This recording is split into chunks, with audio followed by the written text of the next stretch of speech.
Masechet Baba Kama Daf Bet. Bonjour à tout le monde, Mezrat Hashem de Barach, avec une grande siyata d'Ishmaya. On finit Seder Moed, Seder Nashim, et on commence Seder Nezikin, le quatrième Seder des Shisha Seder Mishnah. Aujourd'hui, une petite introduction sur Masechet Baba Kama, ou sur le Seder Nezikin de manière générale, comme on a l'habitude de faire au début de Masertot. Qu'est-ce que c'est les Bavot, qu'est-ce que c'est Baba Kama, quels sont les sujets qui vont être traités, pourquoi ça s'appelle Baba Kama, la première porte, Baba Metzia, la deuxième porte, qu'est-ce que c'est exactement, et certains sujets intéressants qui tournent autour de notre Masechet. Donc c'est d'autres sujets complètement de ce qu'on avait l'habitude jusqu'à maintenant. C'est plus du tout les Kiddushin, les Nisuin, les Gitin, etc. C'est les halachot, surtout de Din et Mamonot. 10 Masertot il y a dans Seder Nezikin. La première, c'est Masechet Baba Kama, dans laquelle seront traités les halachot des dommages qui a été fait par mon argent, par moi, à l'argent de quelqu'un d'autre ou à son corps lui-même, et les dommages qui ont été causés par un vol. Il y a deux sortes de vols, il y a Gneva et Gzela. Dans Masechet Baba Metzia, on retrouve d'autres dinéomonotes, toutes sortes de disputes qu'il y a entre deux personnes, à cause de choses qui n'ont pas été causées par un dommage. Donc, par exemple, il y a une trouvaille qui a été faite, un gage qui a été donné, un objet qui a été donné à garder chez quelqu'un d'autre, des halachot qui concernent les locations, etc., et des prêts, avec ilchot ribit. Dans le Sechet Bava Batra, encore dîner en monote, ici, les dîners en monote sur les terrains. Quand il y a des disputes entre deux personnes sur un terrain, des halachot qui concernent du voisinage, les voisins, et les héritiers. Dans Masechet Sanhedrin, il y a l'halachot des shoftim, des juges, et les mitot beddin. Dans Masechet Makot, c'est l'halachot qui concerne le témoignage et le châtiment de Malkot.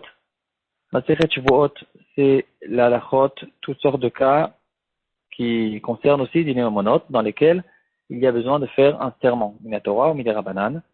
Dans Masechet Eduyot, il n'y a pas de sujet qu'on peut déterminer cette Masechet en fonction du sujet. En fait, il y a plein de témoignages qui ont été faits par les Tanaïm, qui ont été récoltés dans une Masechet. Et en fait, toute Masechet Eduyot, c'est tout ce qui a été rentré dans les Mishnayot, c'est la halacha. Parce que c'est des Tanaïm qui sont venus devant le Beit Din, le Sanhedrin, du temps du Beit HaMikdash, et qui ont témoigné qu'ils ont des halachot qu'ils ont reçus de leur Rav, et leur Rav de leur Rav jusqu'à Moshe Rabbeinu. Donc tout ça, c'est des halachot qui ont été récoltés, des halachot très fortes, qui ont un témoignage très fort. Et ça, c'est la halachot qui ont été récoltés dans Masechet Eduyot. Masechet Avodah Zara, comme l'indique son nom, c'est la halachot qui concerne l'Avodah Zara, ceux qui travaillent l'Avodah Zara, etc., qui servent l'Avodah Zara. Et pourquoi on sait dans les équipes? Parce qu'il y a là-dessus une mitat bet din. Donc ça peut continuer la Masechet Sanhedrin. Masechet Avot, comme on le sait, du Moussar, et dans Masechet Orayot, il y a certains korbanot spéciaux qui ont besoin d'être amenés à cause d'une erreur d'un bet din à Gadol, du Sanhedrin qu'il y avait du temps du Beit HaMikdash, ou du Kohen Gadol. Et c'est rentré aussi dans le Masechet Nezikin parce que c'est aussi la suite des halachot du Sanhedrin, des dayanim, des juges. Et donc, à cause de ça, on l'a fait rentrer aussi à la fin, à la suite de Masechet Sanhedrin. On rentre maintenant dans Masechet Baba Kama. Baba Kama veut dire la première porte, premier portail. Baba Metzia, le portail du milieu, et Baba Batra, le portail le dernier portail. Qu'est-ce que c'est ces portails? Pourquoi ça s'appelle comme ça? Au fait, ces trois masertot sont considérés un peu comme une seule masechet, mais comme elle était très longue, alors on l'a coupée en trois. Et on peut retrouver dans des très anciens écrits qu'il y avait dans certains endroits, ils considéraient cette masechet, ces trois masertot, comme une seule masechet. Elle s'appelait Masechet Nezikin. Elle comptait 30 prakim. Donc elle était vraiment très longue. Et certains disent que c'est que plus tard où elle a été coupée en trois masertot. Et donc, on les a appelés à cause de ça, la première porte, la deuxième porte, la troisième porte. Mais en fait, tout ça, c'est Masechet Nezikin qui compte 30 prakim. En fait, il y a même un endroit on a trouvé un écrit dans des vieux manuscrits qu'ils ont retrouvés à Minchen, qu'il y a quelque chose qui ressemble aussi dans Seder Taharot. Dans Seder Taharot, la plus longue Masechet aujourd'hui, c'est Masechet Kelim. Elle fait aussi 30 prakim, et elle est très longue. Et ils ont retrouvé que dans certains endroits, ils avaient l'habitude aussi de la découper en 3 et de l'appeler aussi Baba Kama, Baba Metia et Baba Batra. Et donc, on retrouve que il y a aussi, donc apparemment, il y avait Masechet Baba Kama de Taharot et Baba Kama de Nezikin. Ou bien, eux, ils n'avaient pas l'habitude de découper Masechet Nezikin en 3. En tout cas, c'est ça, ce nom que portent les Masertot de Baba Kama, Baba Metia, Baba Batra.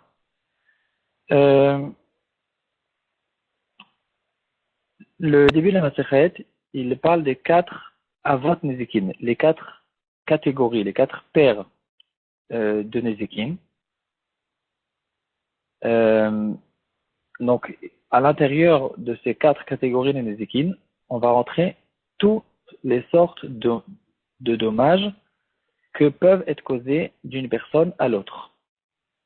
Donc, les 4 sortes principales sont, la première c'est Adam Mazik, un homme qui a causé lui-même un dommage. Shor, c'est quand mon argent, Mammon Amazik, quelque chose qui m'appartient a causé un dommage à quelqu'un, alors que je devais le garder. Bor, c'est un dommage qui a été causé par un trou ou quelque chose que j'ai fait et que maintenant il cause des dommages à l'extérieur. Et Esh, c'est le feu. Et dans tous les dommages, il faut essayer de déterminer dans quelle catégorie il rentre parce qu'il y a des halachot très différentes entre l'un et l'autre. Adam Amazik, si quelqu'un cause un dommage à quelqu'un d'autre, même que ce soit qu'il lui a causé un dommage en direct, mais même un dommage indirect qui a été causé par par une personne, alors il doit payer dans tous les cas. Il est responsable de ce qu'il fait, même Bishogek s'il n'a pas fait exprès, et même dans certains cas s'il a fait Béonès. Quand je dis un dommage indirect, en fait il y a plusieurs sortes de dommages indirects. Un dommage indirect que c'est sûr qu'il est chayav, c'est quand, par exemple, il a jeté une pierre vers le haut et la pierre elle est retombée. Et là, elle a causé un dommage à quelqu'un ou à quelque chose. Alors là, c'est sûr qu'il doit payer. Un dommage indirect qui s'appelle Grama, ici, il n'est pas tour de payer Midine Adam, malgré que c'est une chose qui est interdite. Et là, on va sûrement avoir l'occasion de déterminer qu'est-ce que c'est Grama, qu'est-ce que c'est Garmi, et quelles sont la halachot qu'il y a entre les deux. Dans une introduction, on n'a pas le temps de rentrer dans les détails. La deuxième catégorie, c'est Shor. C'est quand j'ai quelque chose qui m'appartient et que je dois le garder et qui a causé un dommage à quelqu'un d'autre.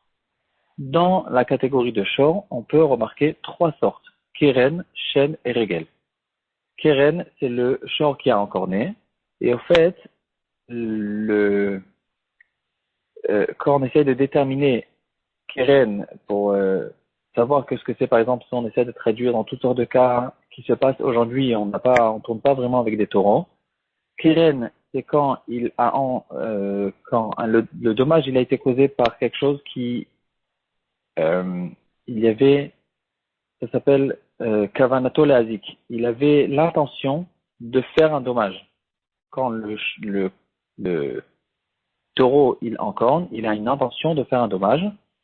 Et c'est ça la première sorte de shor. La deuxième sorte, c'est shen, et il a une intention. Il n'a pas d'intention de faire un dommage en tant que dommage, mais il voulait manger. Donc il avait une intention, il y avait ici une kavana qui a été faite, mais pour son propre profit. Le troisième, c'est regel, c'est le taureau qui marche et en marchant, il écrase des tomates.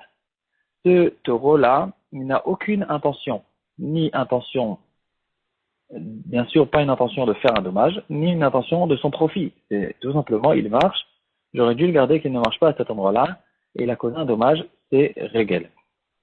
Il y a des grosses différences entre ces trois-là. Par exemple, Keren, il paye que la moitié du dommage les 3 premières fois. C'est qu'à partir de la 4e fois qu'il payera un dommage entier, ce qui n'est pas le cas dans Shen et Regel. Il y a des différences entre Shen et Regel en ce qui concerne entre Keren et Shen et Regel. à quel endroit le dommage il a été fait. Est-ce qu'il a été fait dans la rue ou dans le dommage personnel de la personne? Il y a des différentes halakhot, donc il faut, dans chaque dommage qui se passe, déterminer dans quel groupe ça rentre. Est-ce que c'est Adam Amazik? Est-ce que c'est Shor? Et si c'est Shor, est-ce que c'est Keren? C'est Shen et Regel. On passe à Bor. Bor, c'est aussi, tout ça, tous les Avot Nezikin ont été écrits dans la Torah dans Parashat Mishpatim. Bor, c'est quelqu'un qui creuse un puits et après, un taureau est tombé à l'intérieur. Il y a une Gzarat Akatu, que si un homme est tombé à l'intérieur, il est mort, il est pas tour. S'il a été endommagé, il est Chayav. Et mis à part ça, c'est qu'un taureau qui est tombé dans le bord, mais s'il y a un dommage qui a été causé à un objet, ici aussi, il n'y a pas de chiyuv dans bord. La catégorie de bord, c'est un dommage qui est fait quand l'endommagé va vers l'endommageur. Le bord, il est passif, il reste à l'endroit où il est, et de là où il est, il endommage les gens que eux, ils viennent tomber dans le bord. C'est ça, c'est comme ça qu'on détermine un bord. Et donc, tout ce qui ressemble à un bord, ça aura la halachot de bord.